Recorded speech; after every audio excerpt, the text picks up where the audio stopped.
जय हिंद dear student, welcome to my YouTube channel Guru ji word with competitor. दोस्तों, आज मैं आप लोगों के बीच लेके प्रस्तुत हूँ सीटेट 2014 का सॉल्व पेपर। इसमें हम बाल मनोविज्ञान के 30 क्वेश्चनों को डिस्कस करेंगे। यह पेपर सितंबर 2014 में हुआ था और 2014 में 2 पेपर हुए थे। यह उनका सेकंड पोर्शन है, अर्थात कहें कि प्राइमरी के सितंबर और फरवरी में 2 पेपर हुए थे। ये सेकंड पेपर है और पहला पेपर आपका फरवरी में हुआ था। चलिए हम बाल मनोविज्ञान के 30 क्वेश्चनों को डिस्कस करते हैं। हमारा पहला क्वेश्चन है, किसने सबसे पहले बुद्धि परीक्षण का निर्माण किया? Alfred Binet, Charles Edward Spearman, Robert Sternberg, Davis Wechsler ने। तो प्रथम बुद्धि परीक्षण का निर्माण किसने किया? अल्फ्रेड बिने ने। हमारा दूसरा क्वेश्चन है, एक शिक्षक कक्षा के कार्य को एकत्र करता है और उन्हें पढ़ता है, उसके बाद योजना बनाता है और अपने अगले पाठ को शिक्षार्थियों की आवश्यकताओं को पूरा करने के लिए समायोजित करता है। वह कर रहा है या कर रही है? क्या कर रही है? सीखने के रूप में आकलन, सीखने के लिए आकलन, सीखने के समय आकलन या सीखने का आकलन। तो क्या कर रही है? सीखने के लिए आकलन। जो चीज़ें वह अधिगम करना चाहते हैं उसके लिए वह उसका आकलन कर रही है। आगे चलते हैं। हमारा नेक्स्ट क्वेश्चन है, हमारा तीसरा क्वेश्चन है, कक्षा कक्ष में जेंडर लिंग विभेद। पहला ऑप्शन है शिक्षार्थियों के राष्ट्रमुख प्रयासों अथवा निष्पादन का कारण बन सकता है। दूसरा ऑप्शन है पुरुष शिक्षार्थियों के वृद्धि उन्मुख प्रयासों अथवा निष्पादन का कारण बन सकता है। तीसरा ऑप्शन है महिला शिक्षकों की अपेक्षा पुरुष शिक्षकों के द्वारा अधिक किया जाता है। और चौथा ऑप्शन है शिक्षार्थियों के निष्पादन को प्रभावित नहीं करता है। तो इसका पहला ऑप्शन सही होगा। शिक्षार्थियों के राष्ट्रोन्मुख प्रयासों अथवा निष्पादन का कारण बन सकता है। अगले क्वेश्चन की ओर चलते हैं। हमारा अगला क्वेश्चन, ध्वनि संरचना पर चिंतन करना व उसमें हेरफेर करना। इसका सही ऑप्शन होगा चौथा, ध्वनि संरचना पर चिंतन करना या उस पर हेरफेर करना। अगला क्वेश्चन है हमारा, प्रकृति पोषण विवाद निम्नलिखित में से किससे संबंधित है? व्यवहार एवं वातावरण से, वातावरण एवं जीव विज्ञान से, वातावरण एवं पालन पोषण से, आनुवंशिकता से। तो किससे संबंधित है? प्रकृति पोषण की बात हो रही है तो ये आनुवंशिकता एवं वातावरण से संबंधित है। हमारा अगला क्वेश्चन है, मानव विज्ञान है गुणात्मक कुछ सीमा तक अमापनीय, गुणात्मक एवं मात्रात्मक दोनों या मात्रात्मक। तो क्या है इसमें? गुणात्मक और मात्रात्मक या मात्रात्मक और गुणात्मक दोनों है। चलिए अगले क्वेश्चन की ओर चलते हैं। हमारा अगला क्वेश्चन है, निम्न में से कौन सा सामाजिककरण की निष्क्रिय एजेंसी है? परिवार, इको क्लब, सार्वजनिक पुस्तकालय या स्वास्थ्य क्लब? कौन है? सार्वजनिक पुस्तकालय। आगे चलते हैं। हमारा अगला क्वेश्चन है, संज्ञानात्मक विकास निम्न में से किसके द्वारा समर्थित होता है? उन गतिविधियों को प्रस्तुत करना जो पारस्परिक पद्धतियों, संज्ञानात्मक विकास निम्न में से किसके द्वारा समर्थित होता है? उन गतिविधियों को प्रस्तुत करना जो पारंपरिक पद्धतियों को सुदृढ़ बनाती हैं। एक समृद्ध और विविधतापूर्ण वातावरण उपलब्ध कराना, सहयोगात्मक की अपेक्षा वैयक्तिक गतिविधियों पर विचार ध्यान केंद्रित करना, जितना संभव हो उतनी आवृत्ति से संगत और सुनियोजित परीक्षाओं का आयोजन करना। तो इसमें कौन सा ऑप्शन सही है? एक समृद्ध और विविधतापूर्ण वातावरण उपलब्ध कराना। चलिए अगले क्वेश्चन की ओर चलते हैं। अगला क्वेश्चन है, निम्न में से कौन सा सीखने की शैली का उदाहरण है? संग्रहण, तथ्यात्मक, स्पर्श संबंधी या चक्षुष? तो कौन है? चक्षुष है। ठीक है। हम अगले क्वेश्चन की ओर चलते हैं। अगला क्वेश्चन है 10वां क्वेश्चन, प्रेरणाओं अनुभूतियों के संतुष्टिकरण की अवस्थाओं तक पहुंचने और वैयक्तिक लक्ष्यों को प्राप्त करने के लिए आवश्यकता को संबोधित करती है। भावात्मक, संरक्षण उन्मुखी, सुरक्षा उन्मुखी या प्रभावी? तो कौन सा होगा? तो कौन प्रभावित करती है? भावना प्रभावित करती है। आगे क्वेश्चन की ओर चलते हैं। अगला क्वेश्चन है, एक आंतरिक बल जो प्रोत्साहित करता है और व्यवहार परक प्रतिक्रिया के लिए बाध्य करता है एवं उस प्रतिक्रिया को विशिष्ट दिशा उपलब्ध कराता है। अध्यवसाय, संवेग, वचनबद्धता या अभिप्रेरणा। किसकी बात हो रही है? आंतरिक बल की बात हो रही है। तो आंतरिक बल किससे संबंधित होगा?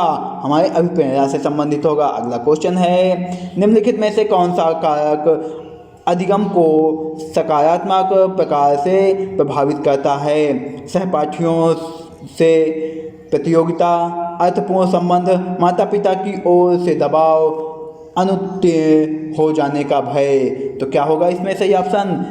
अधिगम के सकारात्मक प्रभाव की बात हो रही है, तो अर्थपूर्ण संबंध इसमें इंडिकेट करता है। अगला क्वेश्चन है हमारा, प्रतिभाशाली शिक्षार्थियों को से जुड़े प्रश्नों पर अधिक समय देने के लिए कहा जाता है। समझ, सृजन, विश्लेषण या स्मरण। तो किससे?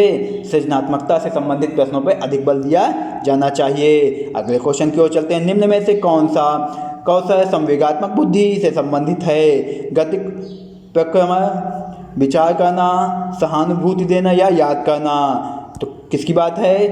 संवेगात्मक कौशल की बात हो रही है। संवेगात्मक कौशल, संवेगात्मक बुद्धि की बात हो रही है, तो यहाँ पे सहानुभूति देना होगा। चलिए अगले क्वेश्चन की ओर चलते हैं।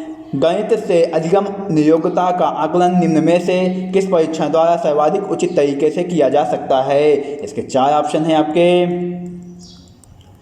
निदानात्मक परीक्षण, स्क्रीनिंग परीक्षण, उपलब्धि परीक्षण या अभिक्षमता परीक्षण।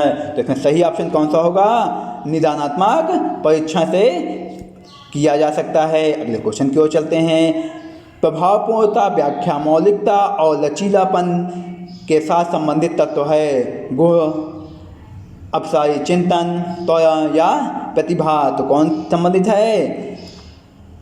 अपसारी चिंतन, क्योंकि प्रभावपूर्णता, व्याख्या, मौलिकता और लचीलापन किसके फैक्टर हैं, किसके तत्व हैं? आपके सृजनात्मकता के तत्व हैं। अगले क्वेश्चन की ओर चलते हैं। सभी के लिए विद्यालयों में सभी की शिक्षा निम्नलिखित में से किसके लिए प्रयास वाक्य या प्रचार वाक्य है? समावेशी शिक्षा, सहयोगात्मक शिक्षा, पृथक शिक्षा या सशक्तिशील शिक्षा। तो इसका सही ऑप्शन है समावेशी शिक्षा। ठीक है, अगले क्वेश्चन की ओर चलते हैं। हमारा अगला क्वेश्चन है, निम्न में से कौन सी शब्दावली प्रायः अभिप्रेरणा के साथ अंतः बदलाव के साथ इस्तेमाल की जाती है? संवेग, आवश्यकता, उत्प्रेरणा या पुरस्कार। तो कौन सी है? किसकी बात को? अभिप्रेरणा की बात हो रही, तो आवश्यकता ही हमारी अभिप्रेरणा को जन्म देती है। अगला क्वेश्चन है हमारा, निम्न में से कौन सा स्टेनबर्ग की बुद्धि के त्रिस्तरीय सिद्धांत का एक रूप है? प्रायोगिक बुद्धि, संसाधनपूर्ण बुद्धि, गणितीय बुद्धि या व्यवहारिक बुद्धि। तो स्टेनबर्ग की बात हो रही है दोस्तों यहाँ पे, और त्रिस्तरीय तंत्र की बात हो रही है, तो यहाँ पे व्यवहारिक बुद्धि की बात होगी। उनकी 3 बुद्धियाँ हैं, व्यवहारिक बुद्धि, सृजनात्मक बुद्धि और विश्लेषणात्मक बुद्धि। 3 बुद्धियों को उनको वर्गीकृत किया गया है। आगे चलते हैं। 1 वर्ष तक शिशु जब आँख, कान व हाथों से सोचते हैं, और निम्नलिखित में से कौन सा स्तर शामिल होगा? पूर्व संज्ञात्मक स्तर, इंद्रिय जनित गामक स्तर, अमूर्त संज्ञात्मक स्तर, मूर्त संज्ञात्मक स्तर। तो इसकी कौन सी बात होगी? इंद्रिय जनित गामक स्तर की बात होगी। 0 से 2 साल। ठीक है, ये जीन पियाजे का सिद्धांत के अनुसार है। ये पहली स्टेज की बात हो रही है यहाँ पे। आगे चलते हैं, वाइगोत्स्की की बात करते हैं। वाइगोत्स्की के सिद्धांत में विकास के निम्नलिखित में से कौन से पहलू की उपेक्षा होती है? सांस्कृतिक, जैविक, सामाजिक या भाषाई। तो किसकी बात होती है? किसकी उपेक्षा यहाँ पे ज़्यादा होती है? जैविक फैक्टर की उपेक्षा होती है, और बाकी तीनों फैक्टर शामिल किए जाते हैं। आगे 22वें क्वेश्चन की ओर चलते हैं। हमारा 22वां क्वेश्चन है, छात्राएं अपनी उम्र के लड़कों की तरह गणित में अच्छी होती हैं, अपनी उम्र के लड़कों की तुलना में स्थानिक अवधारणाओं में कम कुशल गुणवत्तापूर्ण निष्पादन करती हैं, भाषिक या संगीत संबंधी अधिक क्षमताएं रखती हैं, गणित के सवाल अच्छे से सीखती हैं, लेकिन उन्हें तब कठिनाई आती है जब उनसे उनके तर्क के बारे में पूछा जाता है। अपनी उम्र के लड़कों के तरह गणित में अच्छी होती हैं, अर्थात उनमें और बहज में कोई अंतर नहीं होता है उनकी स्पर्धा में। अगले क्वेश्चन की ओर चलते हैं। हमारा अगला क्वेश्चन है, ग्रेड अंकों से कैसे अलग है? यह प्रश्न निम्न में से किस प्रकार के प्रश्नों से संबंध रखता है? विश्लेषणात्मक, मुक्त अंत, समस्या समाधान या अपसारी? तो किससे संबंधित रखता है? विश्लेषणात्मक क्वेश्चनों से संबंधित रखता है। अगले क्वेश्चन की ओर चलते हैं। हमारा 24वां क्वेश्चन है, शब्दों में अक्षरों के क्रम को पढ़ने में कठिनाई का अनुभव करना और अक्षर चाक्षुष स्मृति का ह्रास से संबंधित है। डिस्कैल्कुलिया, डिस्ग्राफिया, डिस्पैक्सिया या डिसलेक्सिया? तो कौन संबंधित है? किसकी बात हो रही है? अक्षरों के क्रम को पढ़ने की बात हो रही है, तो डिसलेक्सिया यहाँ पे होगा। अगले क्वेश्चन की ओर चलते हैं। हमारा अगला क्वेश्चन है, रिया कक्षा में पिकनिक तय करने के हेतु ऋषभ से सहमत नहीं है। वह सोचती है कि बहुमत के अनुकूल बनाने के लिए नियमों का संशोधन किया जा सकता है। यह सहपाठी विरोध है। पियाजे के अनुसार निम्नलिखित में से किससे संबंधित है? संज्ञानात्मक अपरिपक्वता, प्रतिक्रिया, सहयोग की नैतिकता या विषमांग नैतिकता? तो किससे संबंधित है? सहयोग की नैतिकता की उसमें कमी है। अगले क्वेश्चन की ओर चलते हैं। हमारा अगला क्वेश्चन है, वे शिक्षक जो विद्यालय आधारित आकलन के अंतर्गत कार्य करते हैं, तो इसका कौन से ऑप्शन सही होंगे? इसके 4 ऑप्शन हैं। उन्हें प्रत्येक शिक्षार्थी को प्रत्येक विषय में परियोजना कार्य देना चाहिए या देना पड़ता है। दूसरा ऑप्शन है, शिक्षार्थियों के मूल्यों और अभिव्यक्तियों का आकलन करने के लिए रोजाना उनका सूक्ष्म अवलोकन करते हैं। तीसरा ऑप्शन है, व्यवहार या व्यवस्था के लिए स्वामित्व की भावना रखते हैं। चौथा ऑप्शन है, उन पर अधिक कार्य का बोझ रहता है क्योंकि उन्हें सोमवार की परीक्षा लेनी पड़ती है। तो इसका सही ऑप्शन है, व्यवस्था के लिए स्वामित्व की भावना रखते हैं। नेक्स्ट क्वेश्चन की ओर चलते हैं। हमारा नेक्स्ट क्वेश्चन है, अल्बर्ट बंडूरा के सामाजिक अधिगम सिद्धांत के अनुसार निम्न में से कौन सा सही क्रम है? बच्चों के सीखने के लिए प्रतिरूपण एक मुख्य तरीका है। अनसुलझा संकट बच्चे को नुकसान पहुंचा सकता है। संज्ञानात्मक विकास सामाजिक विकास से स्वतंत्र है। खेल अनिवार्य है और उन्हें विद्यालय में प्राथमिकता दी जानी चाहिए। तो इसका सही ऑप्शन क्या होगा? बच्चों के सीखने के लिए प्रतिरूपण अर्थात मॉडलिंग एक मुख्य तरीका है। ठीक है,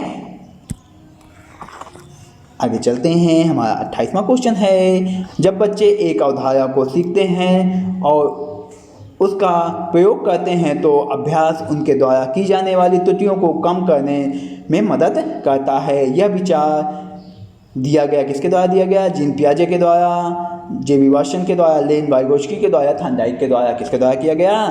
E.L. थॉर्नडाइक सर के द्वारा दिया गया। अगले क्वेश्चन की ओर चलते हैं। हमारा अगला क्वेश्चन है, सिद्धांत चित्र के द्वारा नवीन अवधारणाओं की समझ बढ़ाते हैं। विशिष्ट विवरण पर एकाग्रता केंद्रित करने। दूसरा ऑप्शन है, अध्ययन के लिए शैक्षिक विषय वस्तु की प्राथमिकता तय करने। तीसरा ऑप्शन है, तर्कपूर्ण ढंग से सूचनाओं को व्यवस्थित करने की योग्यता को बढ़ाते हैं। विषय क्षेत्रों के बीच ज्ञान के स्थानांतरण। तो इसका सही ऑप्शन है, तर्कपूर्ण ढंग से सूचनाओं को व्यवस्थित करने की योग्यता को बढ़ाते हैं। अगले क्वेश्चन की ओर चलते हैं। हमारा लास्ट क्वेश्चन है, निगमनात्मक तर्क में शामिल है विशिष्ट से सामान्य की ओर तर्क, ज्ञान से सक्रिय निर्माण और पुनर्निर्माण, अन्वेषण परक सीखना और स्वतः खोज परक संबंधी पद्धतियाँ, सामान्य से विशिष्ट की ओर तर्कना। तो इसका सही ऑप्शन है सामान्य से विशिष्ट की ओर तर्कना। ठीक है दोस्तों, आज के लिए इतना ही। नए लेक्चर में फिर मुलाकात होगी, तब तक के लिए